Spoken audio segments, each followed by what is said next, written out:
Hello everyone, my name is Rafal and welcome to my vlog. So before I jump into today's vlog, I would like to wish all of you guys fantastic 2020.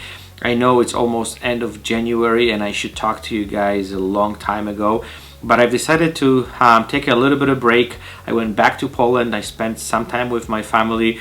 I need to clear off my mind. There's a lot of things happening in my life and in my business, so I need a little bit of, as I said, time off to just kind of distance myself from everything what was happening and just kind of like reboost my batteries and basically just kind of like get some new fresh energy to kind of get into this new decade. So I'm back in Canada. I'm super excited and I'm basically ready to jump into this whole thing right now. And I just want to first of all, as I say, talk to you guys and thank you for all the messages, all the support and everything what you guys doing for me, because I wouldn't be where I am without you, because you've been supporting me for many years, and like I'm super excited and I'm super happy I have this fantastic audience who kind of helping me throughout those really difficult moments. So let's jump into today's vlog. And I know I've done similar vlogs in the past, but I think it's could be good start of this whole new, I would say, season. You guys probably noticed I changed the location of my home where I will be shooting right now. I want to kind of change things a little bit, and let me know what you guys think about it. I'll try to kind of like create a little bit of different vibe and create variety of different content. So let's jump into today's vlog. So today I want to talk about 4 different materials I've been using for my backdrop, and this is one of the most common question I've been receiving from you guys.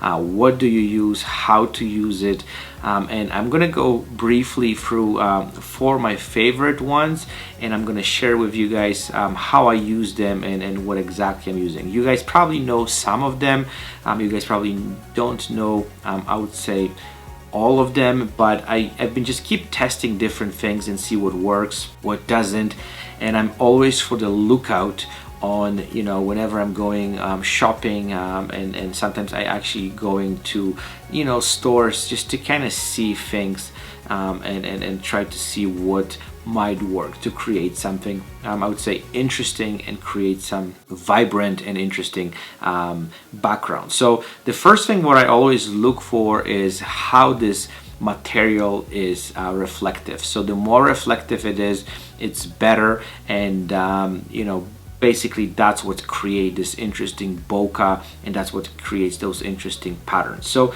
let me start with the most popular material I've been using, and I've been using tinfoil. And this is one of them which I've been using most of the time. I get this in Costco, so people who live in Canada and in the United States, you guys have those stores. And I'm using this specific company because they not only fairly cheaper, they sell them in bulk. So like you guys have like there's a lot of it, so I can kind of have this for many photo shoots. And also what I really like about this tinfoil is this tinfoil has 2 sides. One of them is very reflective and the other one is more matte, which is kind of pretty cool. And most of the time I've been using the matte one because the bokeh is, I would say, much more interesting. So it's pretty simple process. So basically you need to take a bunch of sheets, and what I do, I basically just kind of make this whole thing crumble. The more wrinkled it is, you guys gonna get better results, because the light's gonna travel and reflect from different angles, and it's gonna basically create very interesting, I would say, patterns and circles, and whenever the light reflects out of it, it's gonna make this interesting background. I've noticed that a lot of you guys basically take the tin foil and put it flat on the background. Don't do that, because the light pretty much just reflects itself and you're not gonna get any interesting patterns.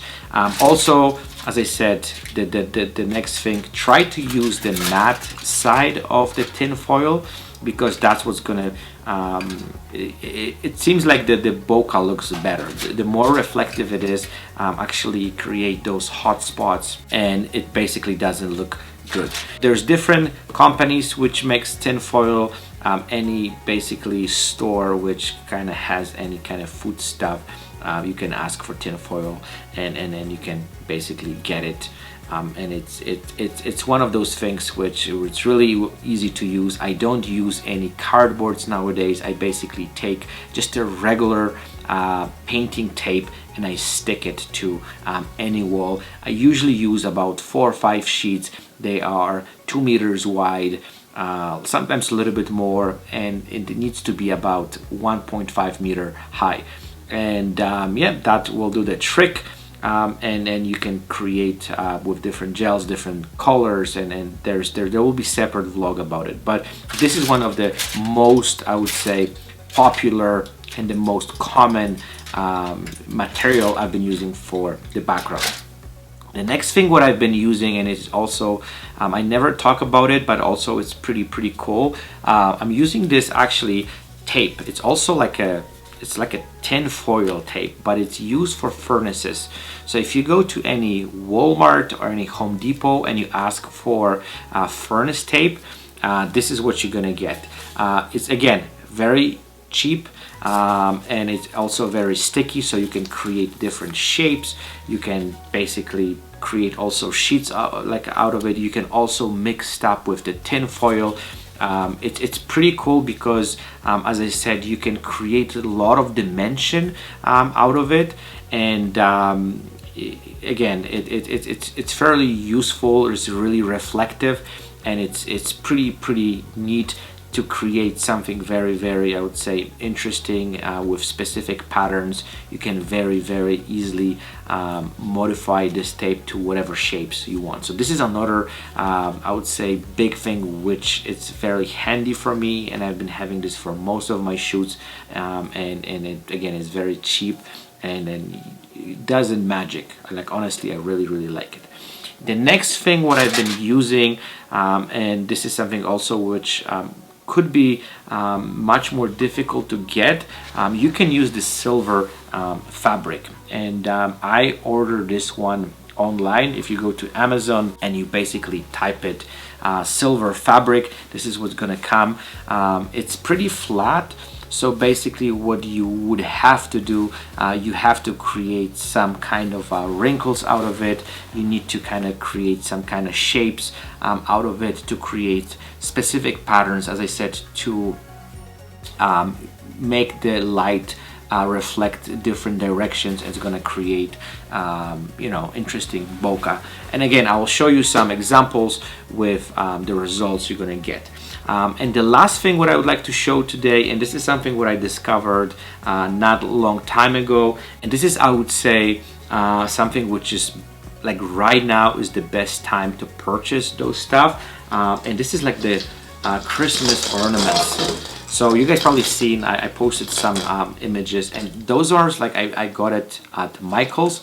They're about $10, and there's like a lot of them. If you kind of look at it here, there's, I don't know, about I think 40 of them, and they like different colors and different shapes. They not made out of glass, they kind of plasticky, as you probably can notice, and I have to had about 4 of them to create this kind of wall of background to kind of like make this work. And basically the further away you move your subject, the more interesting bokeh you're gonna get. It takes a little bit of space, so if you don't have space at home to hold all this stuff, might be a little bit of issue. But yeah, as I said, like, this is right now the best time because there's a lot of sales, and the stores, they're trying to kind of get rid of those stuff, and you can get them for very cheap. Another tip what I would suggest is you can go also to Amazon, and then, you know, they sell them in bulks, about, I don't know, hundreds of them. As I said, get the plasticky ones because, you know, they don't break, and then you can just basically just use them again and again, and the results are stunning. Like, I was quite blown away how the images turn out. So this is, you know, 4 different options for you guys, so you guys can basically you know, try to use those things, and I can guarantee you that you're gonna get stunning results. I hope that was helpful. I know I talked a little bit about it before, but I just want to kind of start sharing those things with you guys, because this is one of the most popular question I've been receiving from you guys about what I'm using for the background. So I hope this vlog will help you. Please feel free to you know, send me images if you guys decided to do any tests, or you guys have maybe any other materials which you guys like to use to create some interesting backgrounds.